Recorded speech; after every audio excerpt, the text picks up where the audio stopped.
தமிழக அரசின் ஓய்வூதிய உதவித்தொகை பெறுவோருக்கு நலிவு நிலை போக்கும் சிறப்பு நிதியாக 2000 ரூபாய் வழங்கப்பட்டுள்ளது என முதலமைச்சர் மு.க.ஸ்டாலின் அறிவித்திருக்கிறார்.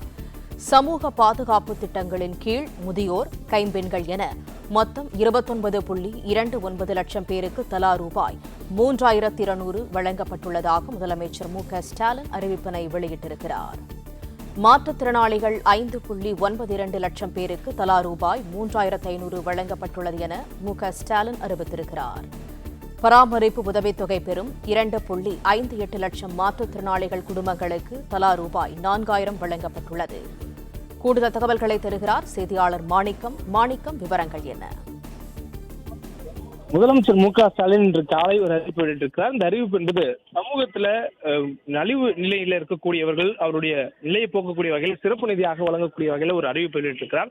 விளிம்பு நிலையில் இருப்போருக்கு சிறப்பு நிதி என்ற தலைப்புல முதலமைச்சர் இந்த அறிவிப்பை கொடுத்திருக்கிறார்.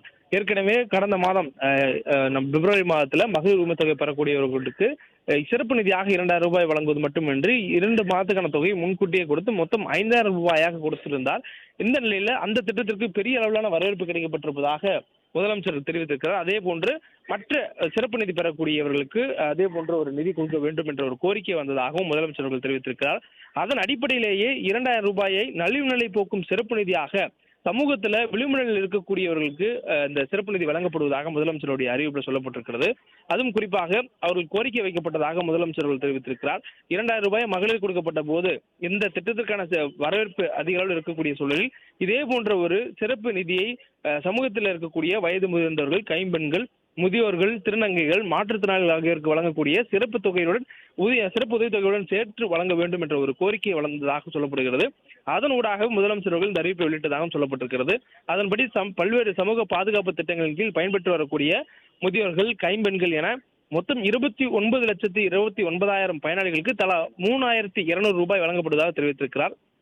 அதாவது அவர்கள் மாதந்தோறும் 1200 ரூபாய் உதவித்தொகையாக பெற்று வருகிறார்கள். அவர்களுக்கு இந்த சிறப்பு நிதி, அதாவது முதலமைச்சர் குறிப்பிடக்கூடிய இந்த சிறப்பு நிதியான நலிவு நிலை போக்கும் நிதியான 2000 சிறப்பு நிதியை சேர்த்து 3200 ரூபாயாக வழங்கப்பட்டுள்ளதாக தெரிவித்திருக்கிறார். மேலும் 5,92,000 மாற்றுத்திறனாளிகளுக்கு வழங்கக்கூடிய மாதந்தோறும் வழங்கக்கூடிய இந்த 1500 ரூபாய் உதவித்தொகையுடன் சேர்த்து 2000 ரூபாய் வழங்கப்படுவதாகவும் மொத்தம் 3500 ரூபாய் அவருடைய வங்கிக் கணக்கில் என்று வர வைக்கப்பட்டிருப்பதாகவும், அதே போன்று மாற்றுத்திறனாளியுடைய குடும்பங்கள், அதாவது பராமரிப்பு உதவித்தொகை பெற்றுள்ளக்கூடிய 2,58,000 மாற்றுத்திறனாளிகளுடைய குடும்பங்களுக்கு மாதந்தோறும் 2000 ரூபாய் வழங்கப்பட்டு வருகிறது உதவித்தொகையாக. அந்த தொகையுடன் கூடுதலாக இந்த சிறப்பு நிதி 2000 சேர்த்து மொத்தம் 4000 ரூபாய் சிறப்பு நிதியாக வழங்கப்பட்டிருப்பதாக முதலமைச்சர் அவர்கள் தெரிவித்திருக்கிறார்.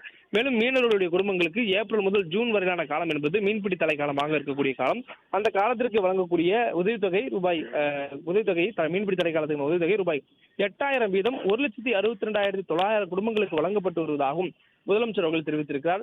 அதே போல நீலகிரி மாவட்டத்தை சேர்ந்த தேயிலை விவசாயிகள் 14,870 பேர் பயன்பெறக்கூடிய வகையில 15 கூட்டுறவு தேயிலை தொழிற்சாலைகள் மூலம் கொள்முதல் செய்யப்பட்ட பசுந்தேயிலைக்கு கிலோ 2 ரூபாய் ஆதார விலை என 8.53 கோடி ரூபாய் நிதி வழங்கப்படுகிறது என்றும் முதலமைச்சர் தெரிவித்திருக்கிறார். சமூகத்துடைய வளர்ச்சி பயணத்துல, தமிழ்நாட்டுடைய வளர்ச்சி பயணத்துல ஒருவரையும் பின்தங்கியோட மாற்றம் என்பதில் குறிக்கோளாகவும் இருக்கிறதாக முதலமைச்சர் அவர்கள் மீண்டும் ஒரு முறை சூழ்நிலைத்திருக்கிறார். இந்த சூழல்ல இந்த நிதிக்கான வெளியிட்டதற்கான அறிவிப்பும் கிடைக்கப்பட்டிருக்கிறது. தேர்தலை முன்வைத்து இது போன்ற நிதிகளை தடுத்து விடுவதற்கான வாய்ப்பு இருப்பதாக காரணம் சொல்லி அரசின் சார்பில் 5000 ரூபாய் கடந்த மாதம் மகளிர் உரிமை தொகை பெறக்கூடியவர்களுக்கு வழங்கப்பட்டிருந்தது.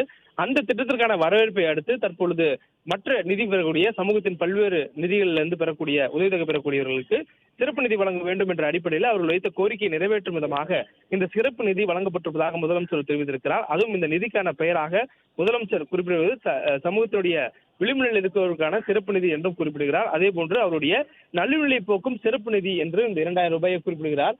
தொடர்ந்து இந்த நிதியை அவருடைய வங்கிக் கணக்கில் வர வைக்கப்பட்டிருப்பதாக முதலமைச்சர் அவர்கள் தன்னுடைய பதிவின் மூலமாக தெரிவித்திருக்கிறார்.